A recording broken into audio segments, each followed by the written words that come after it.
Marcos 5:35 at 36.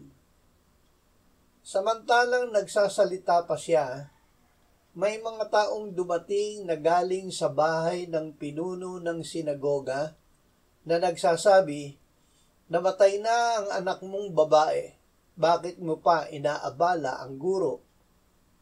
Ngunit hindi pinansin ni Jesus ang sinabi, at sinabi niya sa pinuno ng sinagoga, "Huwag kang matakot, manampalataya ka lamang." Manampalataya. Si Jairo ay lumapit sa Panginoong Hesus dahil naniniwala siya na siya ay may kapangyarihang magpagaling. Ngunit bago siya makarating sa bata, ito ay namatay na. Sinabi ng Panginoon kay Jairo, "Huwag kang matakot, manampalataya ka lamang." Sa oras na ito, ang kailangan ni Jairo ay pananampalataya na si Jesus ay may kapangyarihang bumuhay ng patay.